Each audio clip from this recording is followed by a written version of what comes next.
Here we are again on a Wednesday afternoon from the downtown offices of the Tennessean. Frank Daniels, columnist for the Tennessean, and Ted Rayburn, editorial page editor. Talking about a few things today, several things in the legislature.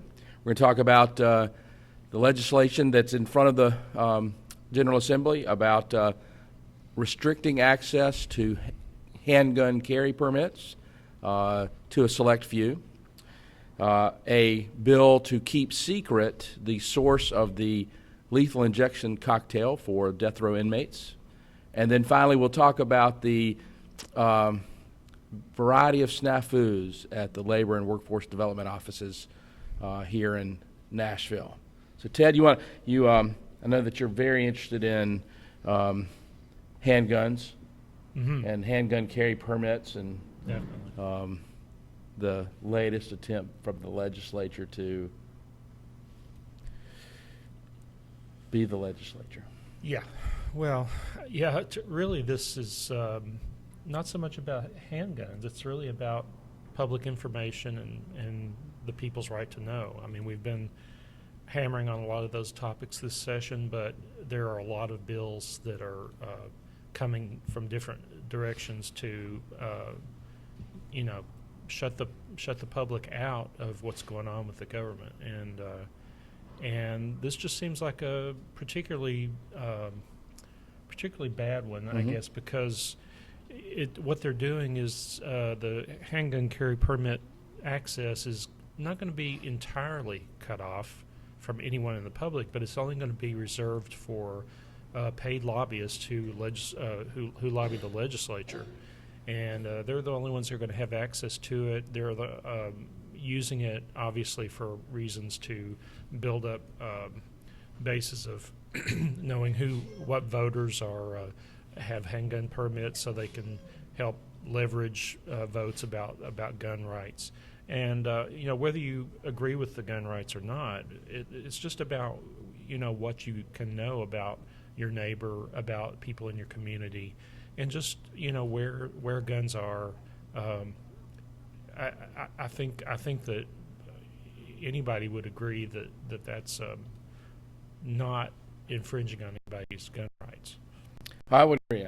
I think that if you looked at an earlier bill that was withdrawn to allow public officials to have secret meetings, basically, Right. There does seem to be this trend, and we see these trends on a regular basis. We see this trend amongst elected officials that they want to avoid embarrassing stories. Yeah. They want to avoid embarrassing intrusions, and so they react to the negative stories. They react in a way that makes them seem very radical in their approach to open government. Yeah. And you're right. This is not about handgun carry permits. I mean, this really is about just keeping as open a government as possible. It's exacerbated by the newspaper up in New York that published the entire database, which that database is accessible, but they took it to an nth degree, and that does get everybody's dander up, unfortunately. But we'd rather have the ability to access information than the ability to restrict information as citizens of the great state of Tennessee. Yeah, just because someone else went to the opposite extreme in another state doesn't mean that Tennessee should clamp down on the kind of information that everyone should have access to. It's hard to deal with. I mean, when it's you or your neighbor, and it does feel like you've been intruded upon. You do want to shut down access, but you just have to, you have to be a stronger advocate for good government and resist the impulse to shut it down. So we're in total agreement, but I think we're in agreement for the right reasons. While we might be in disagreement about guns, we're certainly in no disagreement about whether or not public records should remain open to the public and not be limited to a paid lobbyist as Right. the only member of the public that have access to those gun records, which, I mean, it's almost too funny. Yeah.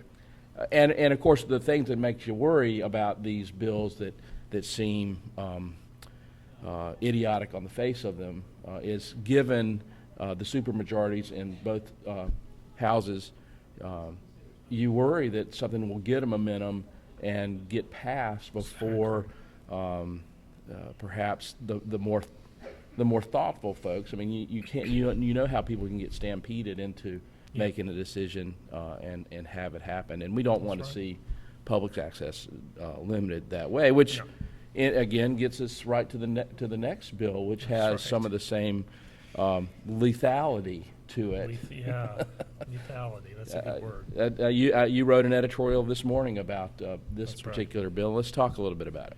Well, it's a bill sponsored by Bill Ketron and I believe Gerald McCormick, who's the member in the House.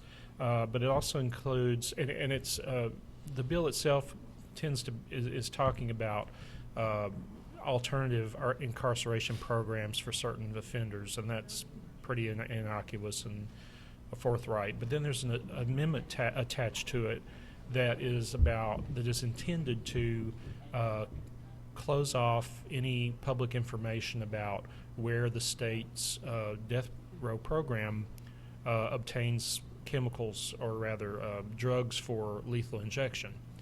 Now, apparently the reason this is happening, or would happen, is because a few years ago the state saw its lethal injection drugs confiscated by the federal government because they had obtained these drugs illegally through illegal, improper importation. Because there are only a few makers around the world make some of these drugs that are used for lethal injection. So it's just amazing that someone is trying to change the law to enable illegal activity or improper activity. I guess, but if the law changes, it wouldn't be illegal necessarily.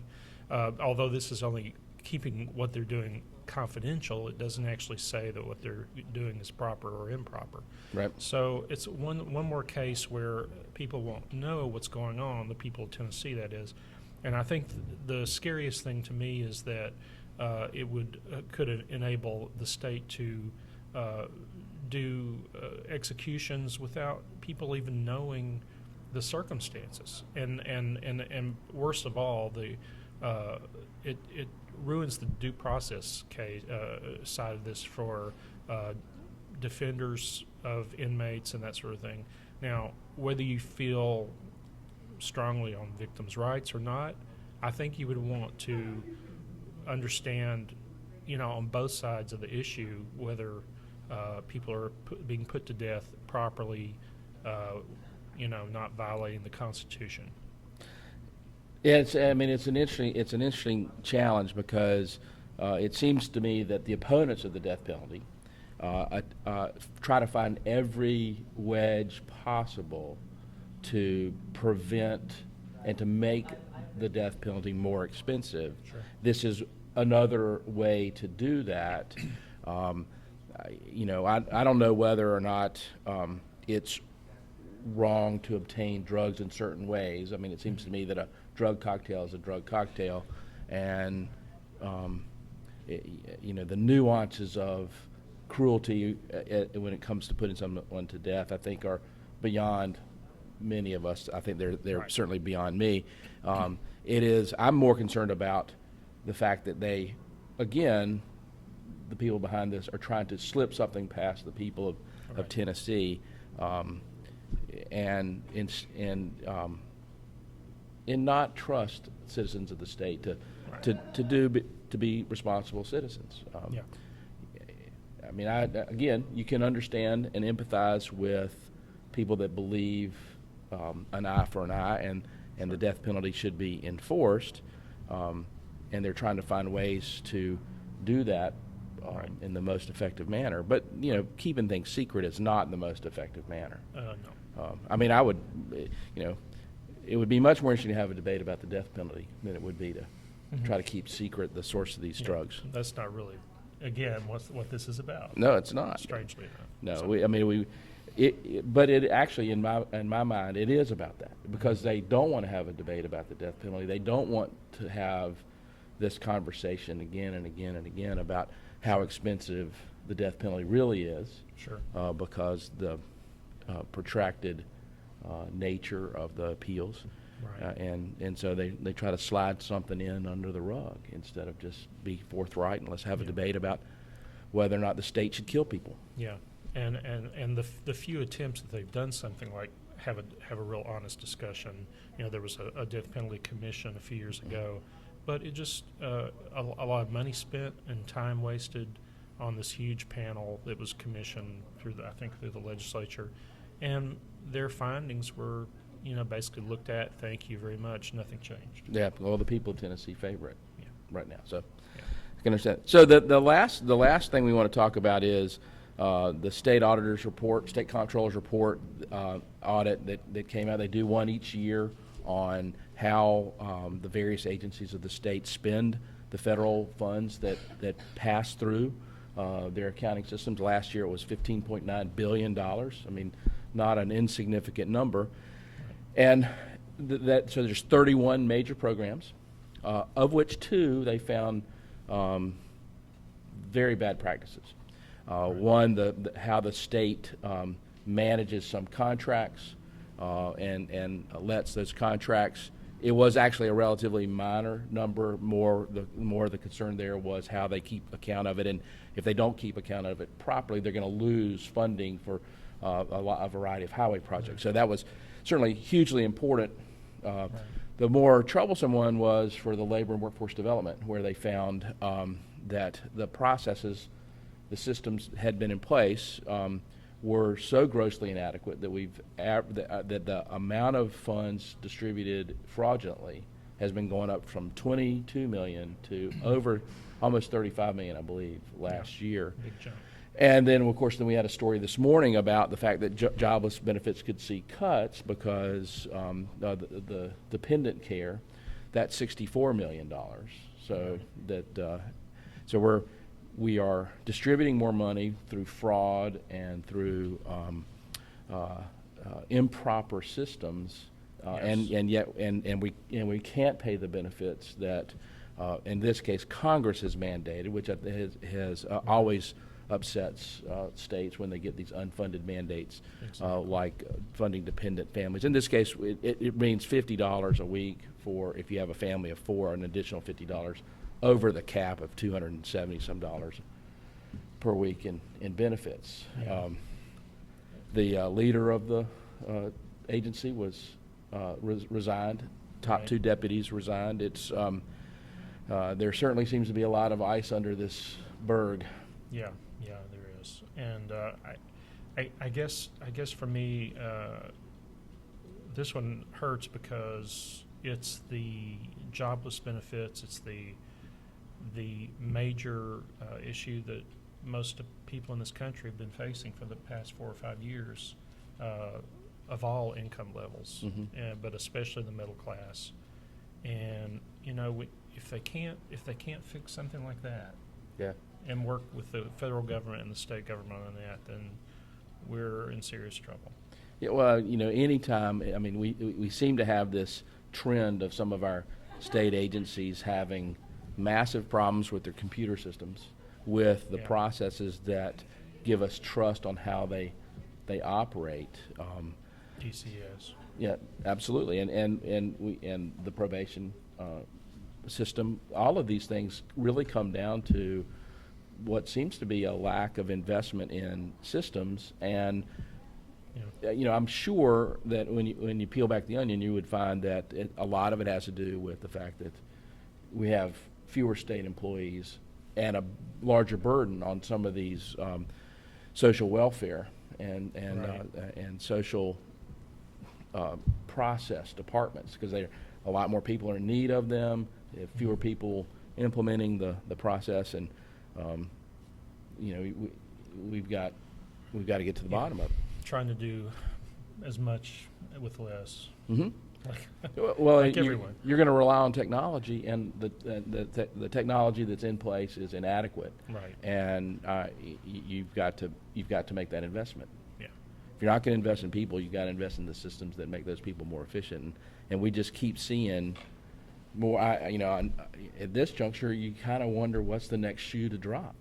Right. Which department is going to come up next? The one that's failing to do its job correctly. I feel sorry for the governor and his Yeah. team because, in many respects they inherit these things, and Sure. I know they're hard to get their grip on them, Yeah. and you just hate to see. You hate to be the guy that just has to wake up in the morning and see the next thing in the paper. Yeah. I think they probably really wanted to focus his first term, say first term, on reform Mhm. and changing government, and he's got some leftovers to deal with Yeah. first. Well, and perhaps in part of this, to the credit is, in part of this process of reform, you do end up surfacing some of these Sure. areas of rot, Mhm. because definitely the one here, seems a lot worse than Yeah. I think than the sort of cold delivery of facts Mhm. would say. It's not going to be cheap. Well, that's about what we have this week from the opinion part of the Tennessean. We look forward to having you again next week when we'll be talking about whatever it is that comes up next week. This is Frank Daniels and Ted Rayburn from the Tennessean. Y'all have a great day.